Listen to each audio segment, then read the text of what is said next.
Twelfth class maths. तो देखो अब हम स्टार्ट करेंगे एक्सरसाइज 5.6 और 5.6 के अंदर अब हमें पढ़ने को मिलेंगी पैरामेट्रिक इक्वेशंस। पहले मैं कुछ बातें बताऊंगा पैरामेट्रिक इक्वेशंस के बारे में। देखो अभी तक तो हमने ऐसे काम करा था, जनरली हम क्या कर रहे थे, डेरिवेटिव निकालते थे y का और विद रिस्पेक्ट टू x निकालते थे, है ना। निकालना तो खैर अभी भी है, y का डेरिवेटिव निकालना है, x की रिस्पेक्ट में निकालना है, ये बात तुम्हें मालूम है। जिसका डेरिवेटिव निकालते हैं वो रखते हैं ऊपर, मतलब कि dy, और जिसकी रिस्पेक्ट में निकालते हैं वो रखते हैं नीचे, मतलब कि dx, है ना। देखो बोर्ड पे, differentiate of y with respect to x, है ना। यहाँ तक की बातें अभी तक हमने खूब करी है। अब डेरिवेटिव तो खैर अभी भी हमें y का निकालना है और विद रिस्पेक्ट टू x ही निकालना है, लेकिन अब हमें क्या दिया जाएगा, y एक इक्वेशन दे रखी होगी अलग, जिसका x से कोई लेना देना नहीं होगा। देखो बोर्ड पे, y इक्वेशन का x वेरिएबल के साथ कोई लेना देना नहीं होगा। इसी तरह से x एक अलग इक्वेशन होगी जिसका y से कोई लेना देना नहीं होगा। अब क्वेश्चन ये है कि जब x और y आपस में रिलेटेड ही नहीं है, जब y का x से और x का y से कोई कनेक्शन ही नहीं है, तो हम कैसे y का derivative with respect to x निकाल सकते हैं। बिल्कुल बहुत ही बढ़िया क्वेश्चन है, पूछना चाहिए तुम्हें कि कैसे निकाल सकते हैं। मैंने बोला है y का x के साथ और x का y के साथ कोई डायरेक्ट रिलेशन नहीं है, डायरेक्ट रिलेशन इन दोनों के बीच में है ही नहीं, लेकिन इन दोनों के बीच में इनडायरेक्ट रिलेशन जरूर होगा। देखो कैसे, सपोज मैंने ना तुम्हें y एक इक्वेशन दे दी, ये लिखी हुई थी sine theta plus cos theta. मैंने y एक इक्वेशन दी sine theta plus cos theta. मुझे बताओ y की जो वैल्यू हमें बताई गई है, मतलब y की जो इक्वेशन बताई गई है, क्या इस इक्वेशन के अंदर x आ रहा है? नहीं आ रहा। लेकिन इसके अंदर एक नई चीज आ रही है, थीटा। इस इक्वेशन के अंदर जरा गौर से देखो, क्या ये दोनों के दोनों में थीटा नहीं आ रहा? बिल्कुल। तो क्वेश्चन हमें ना अब y के लिए x वेरिएबल नहीं बताएगा, वो कुछ और वेरिएबल बताएगा, थीटा। और ये वही वेरिएबल होगा जो दूसरी इक्वेशन में भी मिलेगा ही मिलेगा। देखो ऐसे, मान लो x की 20 बार उन्होंने दे दी tan theta plus cos theta. मुझे बताओ x वाली इक्वेशन अलग दी गई है और y वाली इक्वेशन अलग दी गई है, क्या दोनों इक्वेशन का आपस में डायरेक्टली कोई रिलेशन है? डायरेक्टली तो भाई कोई रिलेशन है ही नहीं, लेकिन इनडायरेक्टली है। अब क्वेश्चन ये है इनडायरेक्टली कैसे। देखो मुझे बताओ, यहां पर जो y की इक्वेशन लिखी हुई है वो इन टर्म्स ऑफ थीटा लिखी हुई है। y की इक्वेशन किसकी टर्म्स में लिखी हुई है? थीटा की फॉर्म में, है ना। देखो sign theta plus cos theta, और x की इक्वेशन भी तो tan थीटा और कोस थीटा की फॉर्म में लिखी हुई है, मतलब x की इक्वेशन में भी एक पैरामीटर आ रहा है थीटा और y की इक्वेशन में भी एक पैरामीटर आ रहा है थीटा, मतलब इन दोनों इक्वेशन का किससे कनेक्शन है? थीटा से कनेक्शन है। इन दोनों के अंदर एक बात पता चल रही है कि दोनों का कनेक्शन किस पैरामीटर से है? थीटा से है। तो ध्यान रखना, क्वेश्चन हमें एक पैरामीटर जरूर ऐसा बताता है जो इनडायरेक्टली दोनों इक्वेशन से रिलेटेड होता है। हाँ, ये बिल्कुल अलग है, कोई भी पैरामीटर इसमें नहीं है, और ये भी बिल्कुल अलग है कि इसका कोई भी पैरामीटर उसमें नहीं है, तब तो तुम डेरिवेटिव नहीं निकाल सकते, है ना। कुछ तो कनेक्शन हो। देखो यहां पर कनेक्शन है, y जो फंक्शन थीटा का है उसी थीटा का फंक्शन कौन है? x है। x जो फंक्शन थीटा का है उसी थीटा का फंक्शन कौन है? y। That is why these two equations are known as parametric equations. Parametric equations उसे कहते हैं जिनका आपस में डायरेक्टली कोई रिलेशन नहीं होता, लेकिन हाँ उनके बीच में इनडायरेक्ट रिलेशनशिप होती है, और उसी की हेल्प से हम क्या निकालेंगे इसके अंदर? डेरिवेटिव। अब क्वेश्चन ये है कि डेरिवेटिव कैसे निकलेगा। तो देखो क्वेश्चन तो बड़ा सिंपल सा है डेरिवेटिव निकालने का, लेकिन मैं तुम्हें फॉर्मूला नहीं बताऊंगा, मैं तुम्हें करके दिखाऊंगा। स्टार्ट करते हैं अब इक्वेशन। तो देखो पहले मैं तुम्हें बता देता हूं कि थोड़ा सा करना क्या होता है इसके अंदर।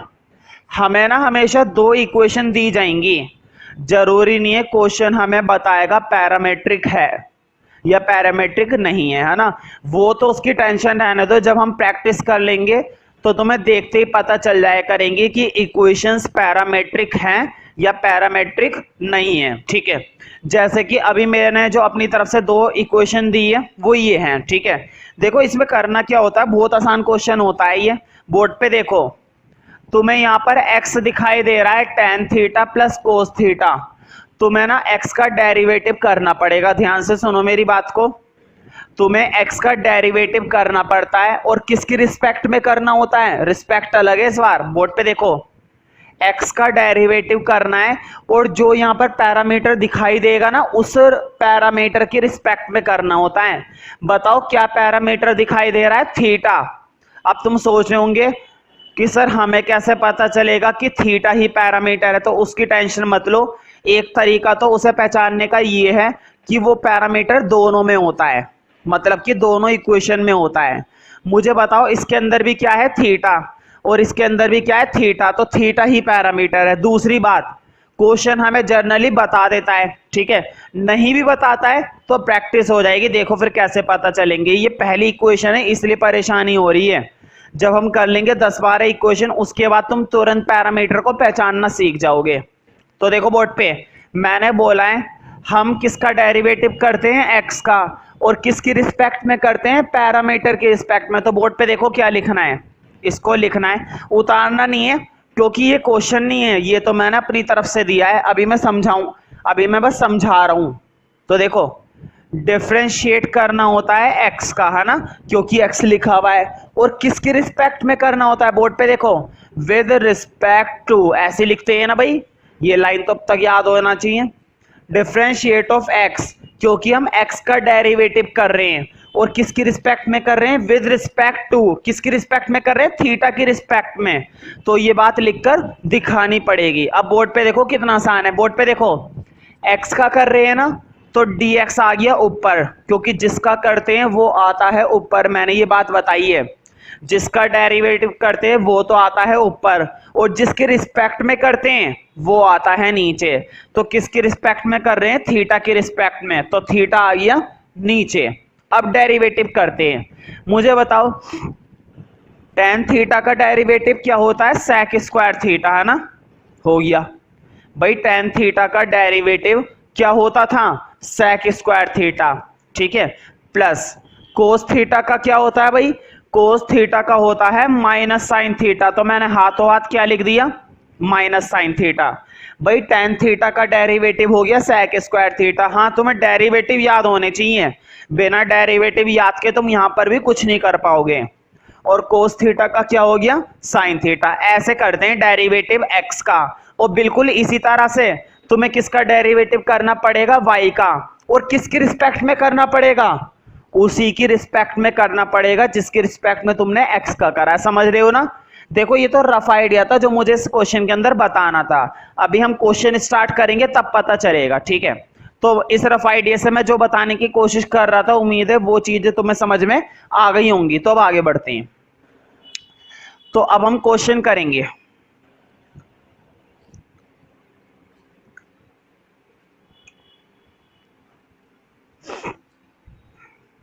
तो पैरामेट्रिक इक्वेशंस हम उसे कहते हैं जिनका आपस में डायरेक्टली कोई रिलेशन नहीं होता, लेकिन हाँ उनका रिलेशन इनडायरेक्टली जरूर होता है किसी एक वेरिएबल से, ठीक है। तो देखो क्वेश्चन नंबर 1 5.6 बुक तुम्हारे पास होनी चाहिए।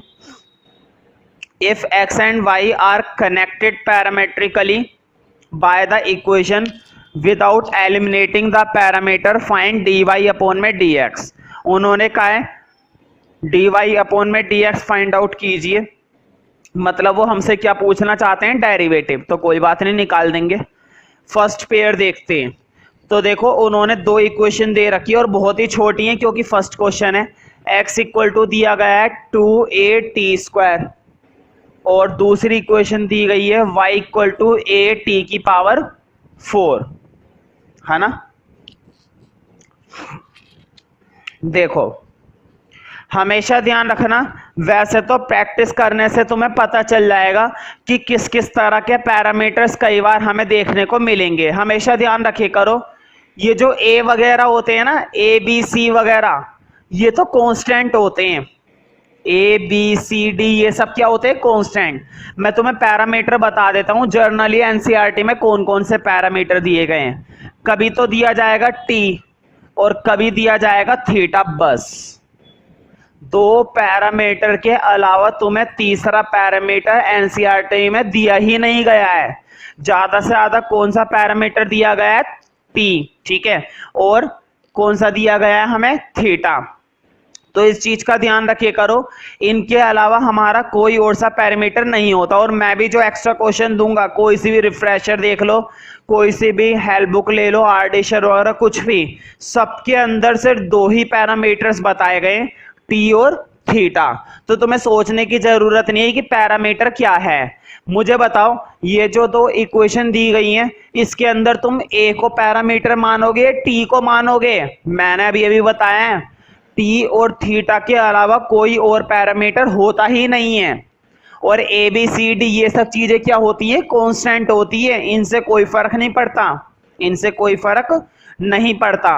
अब हमें पता चल गया, यहां पर भी एक पैरामीटर है टी और यहां पर भी एक पैरामीटर है टी। और मैंने बताया था दोनों से पहले सेपरेट डेरिवेटिव निकालना है। अभी अभी जो मैंने एक इक्वेशन तुम्हें रफ में करके दिखाई थी, है ना, एडिशनली अपनी तरफ से करके दिखाई थी, तो उसमें हम डेरिवेटिव निकालेंगे। तो बोर्ड पे देखो, मैं x का डेरिवेटिव करने वाला हूं, और किसकी रिस्पेक्ट में करने वाला हूं भाई? जब मैं इसके अंदर x का डेरिवेटिव करूंगा तो किसकी रिस्पेक्ट में करूंगा? t की रिस्पेक्ट में। तो कर देते हैं। तो देखो, एक लाइन लिखनी पड़ेगी हमेशा, differentiate of x with respect to, लेकिन अब थीटा की रिस्पेक्ट में नहीं कर रहे। मुझे बताओ, अभी जो मैंने एग्जांपल दिया था अपनी तरफ से, वहां पर मैंने कौन सा पैरामीटर यूज करा था? थीटा। लेकिन इसके अंदर तो थीटा नहीं है, इसके अंदर तो टी है भाई, कोई बात नहीं। अब हम लिखेंगे with respect to t, t की रिस्पेक्ट में डेरिवेटिव। तो बोर्ड पे देखो, x का डेरिवेटिव कर रहे हैं dx, और किसकी रिस्पेक्ट में कर रहे हैं? t की रिस्पेक्ट में, तो dt। क्लियर ना भाई? x का डेरिवेटिव कर रहे थे वो तो आ गया ऊपर, जिसका डेरिवेटिव करते हैं वो आता है ऊपर, और जिसकी रिस्पेक्ट में करते हैं वो आता है नीचे, मतलब कि dt। ठीक है, अब करते हैं डेरिवेटिव। बोर्ड पे देखो, बस 2 मिनट का काम है, फिर तो बहुत आसान है। देखो 2a का तो कुछ नहीं बिगड़ेगा, ये तो कांस्टेंट है। मैंने बताया था, जब भी कोई कांस्टेंट किसी वेरिएबल के साथ चिपका हुआ होता है, जब भी कोई कांस्टेंट, बताओ 2 भी कांस्टेंट, a भी कांस्टेंट, तो पूरा का पूरा 2a क्या माना जाएगा? कांस्टेंट। जब भी कोई कांस्टेंट किसी वेरिएबल के साथ चिपका हुआ होता है, जैसे कि यहाँ पर 2a किसके साथ चिपका हुआ है? टी स्क्वायर के साथ, तो 2a तो ऐसे ही उतारा जाएगा। हाँ, टी स्क्वायर का डेरिवेटिव बताओ, मुझे बताओ, जैसे एक्स स्क्वायर का होता है, क्या होता है एक्स स्क्वायर का डेरिवेटिव? 2x, है ना। बताओ एक्स क्यूब का डेरिवेटिव क्या होता है? 3x square. यही तो होते हैं एक्स स्क्वायर के। बिल्कुल इसी तरह से टी का बताना है। तो देखो इधर, टी स्क्वायर का क्या होता है बताओ? इसका ये नहीं जब एक्स स्क्वायर का 2x होता है तो टी स्क्वायर का क्या 2t नहीं होगा? बताओ, जैसे एक्स स्क्वायर का बिल्कुल उसी तरह से टी स्क्वायर का, तो टी स्क्वायर का हो गया 2t, है ना। हाँ, सॉल्व जरूर कर दिया करो। बोर्ड पे देखो, 2 की 2 से मल्टीप्लाई हो जाएगी। इधर देखो, 2 बाहर भी है और 2 अंदर भी है, तो 2 2 सा तो हो गए 4at। ठीक है, यहां से तो हमने निकाल लिया डेरिवेटिव x का, और किसकी रिस्पेक्ट में? t की रिस्पेक्ट में। और बहुत ही आसान था, क्योंकि ये फर्स्ट इक्वेशन है, इसलिए काफी इजी है, ताकि धीरे धीरे बच्चों का फ्लो बने क्वेश्चंस करने में। अब इधर देखते हैं यहां पर, ठीक है। तो मुझे बताओ, यहां पर तुम्हें y का डेरिवेटिव करना है, तो देखो डिफरेंशिएट ऑफ y, और किसकी रिस्पेक्ट में करना है? उसी की रिस्पेक्ट में करते हैं जो पैरामीटर होता है, और पैरामीटर यहां पर क्या है? t, तो करेंगे इसी की रिस्पेक्ट में differentiate of y with respect to t की रिस्पेक्ट में। ठीक है, तो देखो कैसे करेंगे, मुझे बताओ, y का कर रहे हैं तो dy, और किसके रिस्पेक्ट में कर रहे हैं, टी की रिस्पेक्ट में, तो वो आएगा नीचे। एक बार बस डेरिवेटिव हो जाए और डेरिवेटिव करने के बाद तो बस थोड़ा सा सॉल्यूशन करना बाकी होता है, फिर तो हो गया समझो ये क्वेश्चन। तो देखो y का डेरिवेटिव वो भी विद रिस्पेक्ट टू t। मुझे बताओ a तो कांस्टेंट है, मैंने बताया था जब भी कोई कांस्टेंट किसी वेरिएबल के साथ चिपका हुआ होता है, जब भी कोई कांस्टेंट किसी वेरिएबल के साथ चिपका हुआ होता है तो वो बिल्कुल ऐसे ही उतर जाता है, उसके अंदर कोई चेंज नहीं आता। तुम देख सकते हो a किसके साथ चिपका हुआ है, t की पावर 4 के साथ, ठीक है। तो मैंने a को ऐसे ही उतार दिया। अब ऊपर से t की पावर 4 का डेरिवेटिव और करना है, तो मुझे बताओ t की पावर 4 का डेरिवेटिव बिल्कुल x की तरह ही तो करेंगे, मैंने बताया था 4 आगे आ जाएगा और ऊपर से पावर कितनी रह जाएगी, एक कम, यानी कि 3। ऊपर से एक पावर आगे आ गई तो ऊपर कितनी रह गई, 3। खैर ये तो डेरिवेटिव का बेसिक वाला पार्ट है जिसके बारे में तुम्हें खूब नॉलेज होनी चाहिए। हाँ थोड़ा सा सॉल्व कर दो। तो देखो 4 को आगे ले आओ, ये ज्यादा सही लग रहा है। अब तो देखो हमने dy अपॉन में dt निकाल लिया और dx अपॉन में dt निकाल लिया। तुम सोच रहे होंगे सर क्वेश्चन में तो हमने dy अपॉन में dx पूछा है, आपने dx अपॉन में dt निकाला, dy अपॉन में dt निकाला, इसका क्या करेंगे, बिल्कुल देखो क्या करेंगे। जब इन दोनों के डेरिवेटिव सेपरेट निकल जाते हैं ना, जब इन दोनों के डेरिवेटिव जो है सेपरेट निकल जाते हैं, उसके बाद एक छोटा सा फॉर्मूला लगाना होता है बस तुम्हें। तो देखो बोर्ड पे नाउ करके यहां पर है ना हमारे पास dy अपॉन में dx का एक फॉर्मूला होता है और बहुत ही आसान फॉर्मूला होता है। बोर्ड पे देखो dy अपॉन में dx पूछा था ना क्वेश्चन ने, dy अपॉन में dx का एक फॉर्मूला होता है हमारे पास यहाँ पर। तो देखो इसका फॉर्मूला ये होता है, dy अपॉन में dt आता है ऊपर और dx अपॉन में dt आता है नीचे। अब तुम सोच रहे होंगे कि सर ये एकदम से क्या आ गया, कोई बात नहीं। तो ध्यान रखना ये dy अपॉन में dx निकालने का क्या है, फॉर्मूला है। ऊपर डालते हैं dy अपॉन में dt और नीचे डालते हैं dx अपॉन में dt। मुझे ये बताओ क्या तुमने dy अपॉन में dt बना रखा है, बिल्कुल देखो ये रहा dy अपॉन में dt, ये निकला हुआ 480 क्यूब। क्या तुमने dx अपॉन में dt बना रखा है, बिल्कुल इसलिए तो बनवाया था, ये रहा देखो बोर्ड पे, ये रहा dx अपॉन में dt क्या है, 480 बना रखा है ना। बनाने के बाद डाल दो और थोड़ा बहुत अगर सॉल्व हो रहा है कर दो, नहीं हो रहा है कोई बात नहीं। देखो बोर्ड पे देखो dy अपॉन में dt तो ये रहा, ये डाल दिया, और dx अपॉन में dt ये रहा, ये डाल दिया।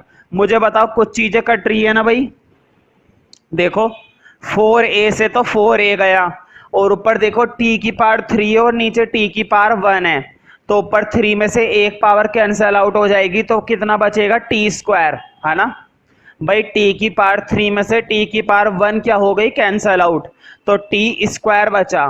तो इस तरह से हमने डेरिवेटिव निकाल लिया y का और वो भी विद रिस्पेक्ट टू x। तो क्वेश्चन ये है कि क्या ये फॉर्मूला हमेशा लगाना पड़ेगा, बिल्कुल। जब भी हम पैरामेट्रिक इक्वेशन करेंगे तो इस फॉर्मूले के बिना हम पैरामेट्रिक इक्वेशन में डेरिवेटिव नहीं निकाल सकते हैं, ठीक है।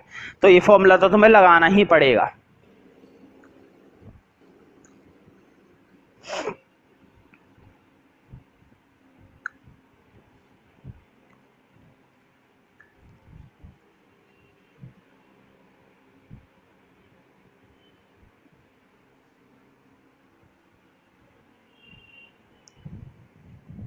नेक्स्ट क्वेश्चन देखते हैं, सेकंड क्वेश्चन। देखो फिर से हमें दिया गया है तो मैं सीधा इक्वेशन पढ़ता हूं, x equal to a cos theta. क्या दे रखा है भाई, x equal to a cos theta और y equal to b cos theta. कोई बात नहीं, मुझे बताओ इसके अंदर भी हमें क्या पैरामीटर दे रखा है। मैंने बताया था जब भी x और y की दो अलग अलग इक्वेशन दी जाती है तो उनके बीच में एक पैरामीटर जरूर ऐसा होता है जो दोनों में कॉमन होता है। बताओ दोनों के अंदर थीटा आ रहा है ना, बिल्कुल सही। दोनों के अंदर थीटा आ रहा है। तो तुम समझ गए होंगे मैं इस बार डेरिवेटिव करूंगा तो किसके रिस्पेक्ट में करूंगा, थीटा की रिस्पेक्ट में। ठीक है, तो करते हैं पहले इधर। देखो क्या लाइन लिखेंगे भाई, वही वाली लाइन लिखेंगे, क्योंकि हम डेरिवेटिव कर रहे हैं एक्स का और किसकी रिस्पेक्ट में कर रहे हैं, थीटा की। मैंने बताया था हमेशा पैरामीटर की रिस्पेक्ट में डेरिवेटिव करेंगे।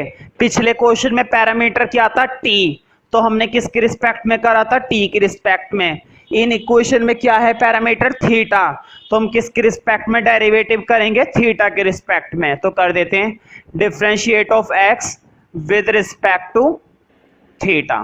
ठीक है, तो देखो x का तो हो गया dx और विद रिस्पेक्ट टू थीटा यानी कि d थीटा। अब इधर देखते हैं, मुझे बताओ a फिर से कांस्टेंट है और वेरिएबल के साथ चिपका हुआ है, मतलब कोस थीटा के साथ चिपका हुआ है। और मैंने बताया था जब भी कोई कांस्टेंट किसी वेरिएबल के साथ चिपका हुआ होता है तो वो ऐसे ही उतर जाता है, उसमें जरा सा भी चेंज नहीं होता है।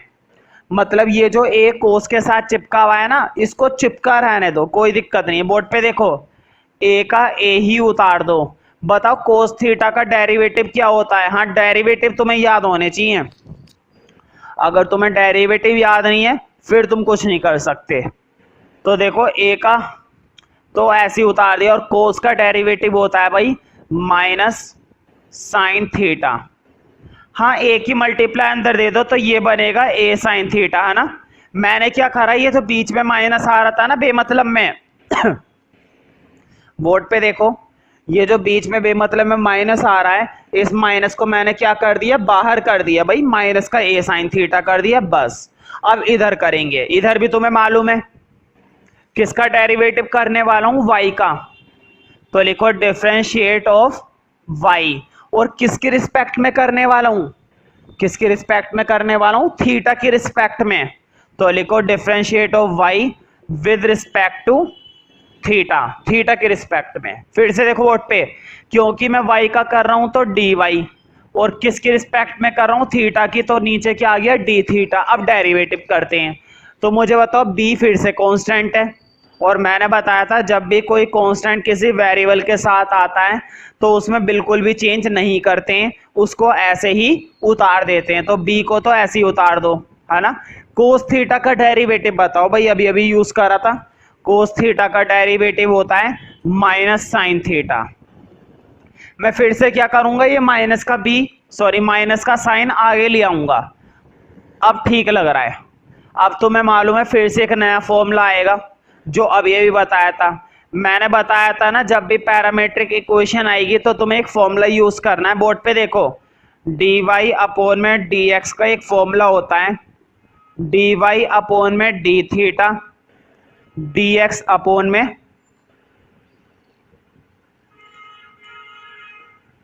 d theta. तुम कहोगे कि सर पहले तो आपने फॉर्मूला यूज करा था dy अपॉन में dt, dx अपॉन में dt, अब आपने d थीटा कर लिया, बिल्कुल ठीक। देखो क्वेश्चन जिस पैरामीटर के हिसाब से काम करवाएगा ना, हम भी अपने फॉर्मूले में उसी हिसाब से चेंज करेंगे। पिछले क्वेश्चन में हमने जो डिफरेंशिएशन करा था वो किसकी रिस्पेक्ट में करा था, t की रिस्पेक्ट में, क्योंकि पैरामीटर भी हमें क्या दिया गया था, t। लेकिन इन दो इक्वेशन के अंदर हमें कौन सा पैरामीटर दिया गया है, थीटा। तो हमने भी अपने फॉर्मूले में देखो किस तरह से चेंज कर लिया है ना, तुम देख सकते हो। मैंने भी अपने फॉर्मूले में क्या लगा दिया, विद रिस्पेक्ट टू थीटा, है ना। तो उस हिसाब से चेंज करो। और तुम्हें मालूम है दो तो सारे फॉर्मूले ही हैं, फॉर्मूले पैरामीटर कौन से, सिर्फ दो ही तो हैं, तो बस उस हिसाब से चेंज कर ले करो। देखो यहाँ पर विद रिस्पेक्ट टू टी काम करेंगे तो इधर भी मैं अपने फॉर्मूले में विद रिस्पेक्ट टू टी लिखूंगा। यहाँ पर विद रिस्पेक्ट टू थीटा काम करेंगे तो मैं भी अपने फॉर्मूले में इधर विद रिस्पेक्ट टू थीटा मतलब कि डी थीटा और डी थीटा लिखूंगा। ठीक है, अब देखो बोर्ड पे इसकी वैल्यू तुमने निकाल रखी है ना, ये ऊपर वाले सर्कल की वैल्यू तुमने निकाल रखी है। देखो ये रहा डी वाई अपॉन में डी थीटा, ये रही वैल्यू डाल दो, माइनस का बी साइन थीटा। अब नीचे वाली वैल्यू देखते हैं। मुझे बताओ नीचे वाली वैल्यू भी तो निकाल रखी है, dx अपॉन में डी थीटा भी तो निकाल रखा है, ये रहा dx अपॉन में डी थीटा माइनस का a साइन थीटा। मुझे बताओ ऊपर भी साइन नीचे भी साइन, कटेगा या नहीं कटेगा, बिल्कुल कटेगा। बताओ ऊपर भी माइनस नीचे भी माइनस कटेगा ना, ये भी कटेगा भाई, कट गया। आंसर इज बी अपॉन में ए, यही हमारा आंसर है। तो तुमने देखा कि अगर इक्वेशन हमें पैरामेट्रिक दी जाती है तो भी हम बहुत आसानी से डिफरेंशिएशन कर पा रहे हैं और इसे करने में कोई बहुत बड़ी बात नहीं है। तो देखो अब हम करते हैं क्वेश्चन नंबर 3 और बहुत ही आसान क्वेश्चन है। देखो स्टार्टिंग के क्वेश्चन तो कितने इजी हैं ताकि बच्चों का फ्लो बन जाए पैरामेट्रिक इक्वेशंस को कैसे किया जाता है ना, और तुम्हें ठीक भी लग रहा होगा। तो देखते हैं। तो देखो फिर से दो वेरिएबल दे रखे हैं, एक्स दे रखा है साइन टी, एक्स की वैल्यू बता रखी है साइन टी, और वाई की वैल्यू बता रखी है कोस 2t। ठीक है, तुम्हें पता चल गया कि दोनों के अंदर कौन सा पैरामीटर दे रखा है t। तुमने एक चीज गौर करी, मैंने बताया था सिर्फ दो ही पैरामीटर मिलते हैं ज्यादातर, t और थीटा। देखो वैसे तो और भी बहुत सारे होते हैं, अल्फा हो गया, गामा हो गया, बीटा हो गया, डेल हो गया, ग्रीक लेटर्स होते हैं। ठीक है, p हो गया, t हो गया, ठीक है, k हो गया, और ये थीटा हो गया, है ना। तो लेकिन फिलहाल तुम लोगों को बार बार कौन से पैरामीटर मिल रहे हैं, सिर्फ टी और थीटा। तो तुम ध्यान से कर सकते हो। अब देखो x के लिए फिर से मैं वही काम करूंगा। मैंने बताया था जिस पैरामीटर की बात की जाती है इक्वेशन में, हम उसी की रिस्पेक्ट में डेरिवेटिव करते हैं। तो यहाँ पर भी बात t की हो रही है और वहां पर भी बात t की हो रही है, तो इसका भी मैं डेरिवेटिव जो करूंगा वो करूंगा डिफरेंशिएट ऑफ x, और वो भी किसकी रिस्पेक्ट में, विद रिस्पेक्ट टू t। ठीक है, तो देखते हैं। बताओ x का डेरिवेटिव dx और किसकी रिस्पेक्ट में, t की रिस्पेक्ट में, तो dt। बताओ साइन t का डेरिवेटिव क्या होता है भाई, साइन t का होता है cos t। भाई बहुत आसान था, इधर तो हो गया चुटकियों में, है ना। अब इधर देखते हैं, है ना, इधर थोड़ा ध्यान से करेंगे भाई। देखो मैं सीधे डेरिवेटिव कर रहा हूं, बार बार क्या लिखना, लेकिन तुम्हें वो लाइन लिखनी चाहिए, क्या, differentiate of y with respect to t, है ना। तो मैं डायरेक्ट कर रहा हूं। इस बार फिर से देखो dy अपॉन में dt, तो इस बार डेरिवेटिव करते हैं। बताओ cos 2t का, तुम्हें याद होगा cos 2t का होता है माइनस साइन 2t, है ना, माइनस का साइन 2t। लेकिन एक चीज ध्यान रखना, अभी एंगल का करना बाकी है। यहाँ पर देखो बोर्ड पे, यहाँ पर तो एंगल क्या था, t था, तो t का करा नहीं क्योंकि t का डेरिवेटिव 1 होता है। लेकिन 2t की बात अलग है, 2t हो गया, t स्क्वायर हो गया, t की पावर 5 हो गया, 5t हो गया। ठीक है, ये बातें अलग होती हैं और t की बात अलग होती है। यहाँ पर जो एंगल था वो सिर्फ t था, और यहाँ पर एंगल क्या है, 2t। तुम्हें याद होगा 2x का डेरिवेटिव क्या होता था, 2 होता था, है ना। ये बात हमने खूब करी है डिफरेंशिएशन के अंदर, इससे पहले वाले क्वेश्चंस में। 2x का डेरिवेटिव क्या होता है, 2। क्यों, क्योंकि x का डेरिवेटिव क्या हो जाता है, 1। x का डेरिवेटिव क्या हो जाता है, 1। अब यहाँ पर देखो, यहाँ पर 2t का क्या हो जाएगा, 2, क्योंकि t का डेरिवेटिव क्या होता है, 1। तो देखो 2t का डेरिवेटिव जो आएगा ना 2, एक तरीका तो ऐसा है कि मैं यहाँ पर लिख दूं आगे की तरफ, या फिर इसको आगे की बजाय यहाँ पर लिख दो तो ज्यादा अच्छा है, कोई दिक्कत तो नहीं है ना। अगर मैं इसी स्टेप के अंदर यहाँ पर आगे लिख दूं, बोर्ड पे देखो cos 2t का डेरिवेटिव हो गया माइनस साइन 2t, फिर 2t का हो गया 2, डेरिवेटिव हो गया खत्म। तो ध्यान रखिए करो चेन रूल का, चेन रूल कहीं पर भी आ जाता है, चाहे वो क्वेश्चन लोगैरिथम का हो, चाहे वो क्वेश्चन एक्सपोनेंशियल का हो, चाहे वो क्वेश्चन पुटिंग का हो, चाहे वो क्वेश्चन पैरामेट्रिक इक्वेशन हो, चाहे वो क्वेश्चन सेकंड डेरिवेटिव हो। ठीक है, चेन रूल हर जगह है। ठीक है, अब तुम्हें मालूम है क्या करना है अगला स्टेप। तुम्हें मालूम है क्वेश्चन ने हमसे पूछा था dy अपॉन में dx, इसका फॉर्मूला बनाएंगे। अब तो तुम्हें याद हो गया होगा, dy वाला आता है ऊपर, तो dy अपॉन में d थीटा और dx अपॉन में d थीटा, है ना, यही तो होता है फॉर्मूला। और तुम्हें मालूम है dy अपॉन में d थीटा और dx अपॉन में d थीटा, इन दोनों की वैल्यू तुमने पहले से ही निकाल रखी है। तो भाई जब निकाल रखी है तो डाल देते। देखो ऊपर तो डाल दिया माइनस का 2 साइन 2t, नीचे देखते हैं, नीचे देखो dx अपॉन में d थीटा, ये रहा, है ना, ये आ गया cos t।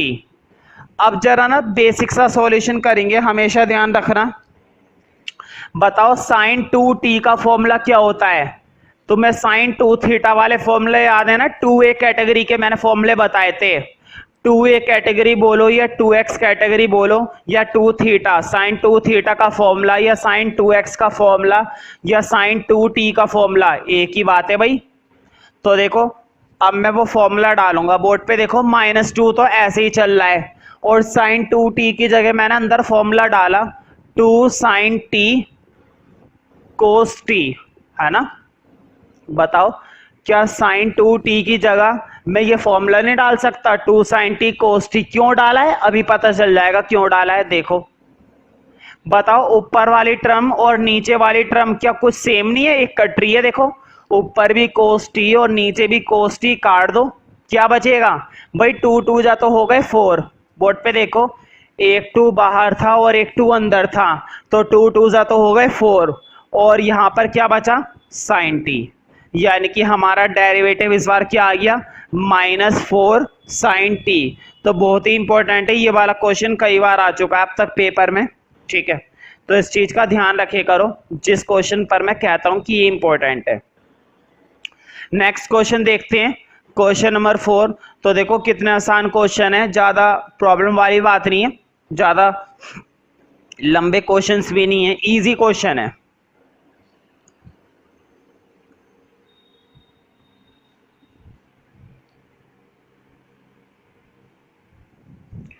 तो क्वेश्चन नंबर 4 में फिर से दो पैरामीट्रिक इक्वेशन दे रखी है, मैं सीधा इक्वेशन लिखता हूं। x इक्वल टू बताया गया है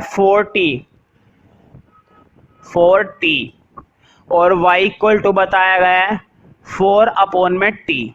बहुत ही बढ़िया क्वेश्चन है भाई। तुम्हें याद होगा पहले मैंने बताया था थीटा की रिस्पेक्ट में, अब फिर से किसकी रिस्पेक्ट में करना पड़ेगा? टी की रिस्पेक्ट में।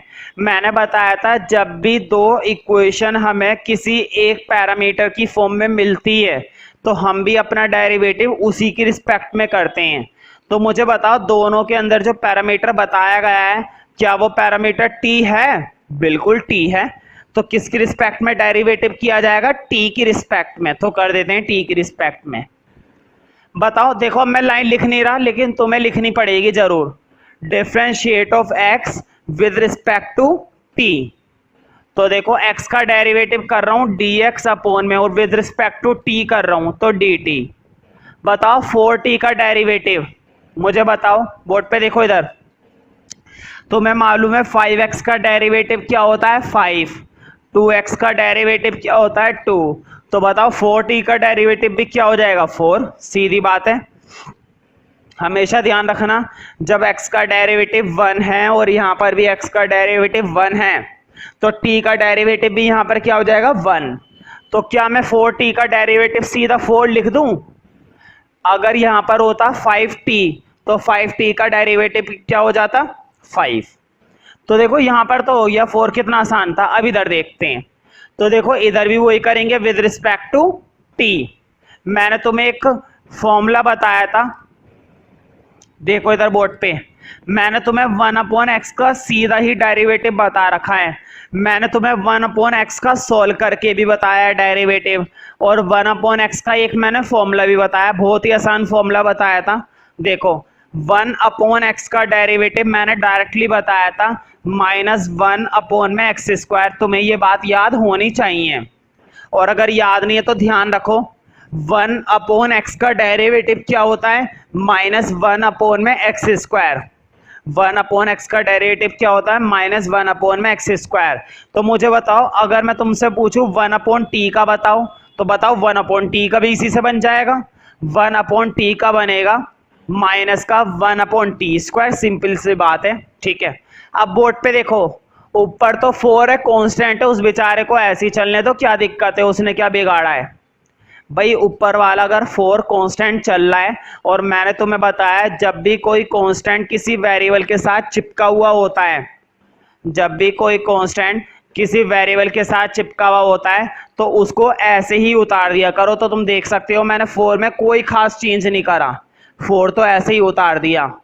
हाँ रही बात अपोन में टी वाले की, बोर्ड पे देखो 4 तो बाहर चला गया, अंदर क्या बचा? 1/t। लेकिन क्या मैं 1/t लिखूं या उसका डेरिवेटिव लिखूं? भाई उसका डेरिवेटिव लिख देते हैं सीधा।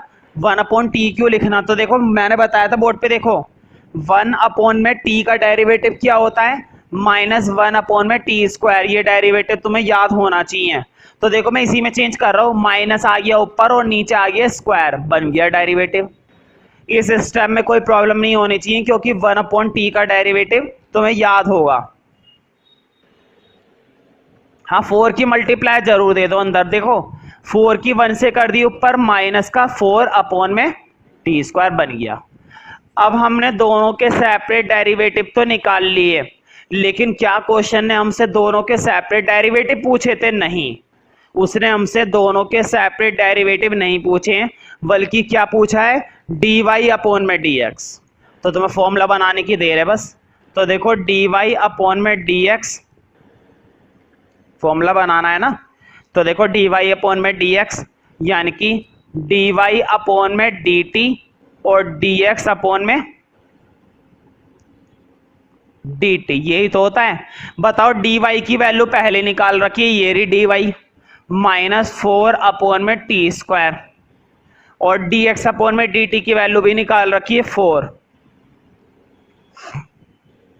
तुम्हें मालूम है जब भी नीचे इस तरह से कोई फंक्शन होता है, मतलब कोई फ्रैक्शन होता है, तो उसके नीचे हम 1 लगा सकते हैं। तुम्हें एक चीज का ध्यान रखना है, 1 एक ऐसे डिजिट है जिसको हम जरूरत के हिसाब से कहीं पर भी लगा सकते हैं। तो मैंने जानबूझकर सबसे नीचे क्या लगा दिया? 1। और तुम्हें एक चीज जरूर मालूम होगी, जब भी नीचे 1 होता है और नीचे कोई फ्रैक्शन होता है तो फ्रैक्शन क्या हो जाता है? रेसिप्रोकल। बताओ 4/1 जो लिखा हुआ है, क्या 4/1 का रेसिप्रोकल नहीं हो जाएगा? देखो माइनस का 4/t² तो ऐसे ही चल रहा है, 4/1 का रेसिप्रोकल कर दो 1/4। मैंने 4/1 का रेसिप्रोकल कर दिया 1/4। जब भी कोई फ्रैक्शन नीचे होगा तो वो फ्रैक्शन क्या हो जाएगा? रेसिप्रोकल। तो देखो 4 से तो 4 गया है ना, 4 से हमारा 4 गया। हाँ -1 की मल्टीप्लाई हो गई 1, और अपोन में क्या चल रहा है? t²। तो इस तरह से हमने डेरिवेटिव निकाल लिया dy/dx। ये जो नीचे जो फ्रैक्शन लिखा था मैंने इसको किस तरह से रेसिप्रोकल करा है, ये चीज तुम्हें समझ में आ गई होगी और आनी भी चाहिए, ठीक है, क्योंकि इतनी बड़ी चीज है भी नहीं, वो आसान सी चीज है, उसको ध्यान से करोगे तो बढ़िया समझ में आएगा, ऐसी बात नहीं है। तो देखो जब भी कोई फ्रैक्शन अपोन में होता है तो उस फ्रैक्शन का हम कर देते हैं रेसिप्रोकल। क्या कर देते हैं? उस फ्रैक्शन का रेसिप्रोकल।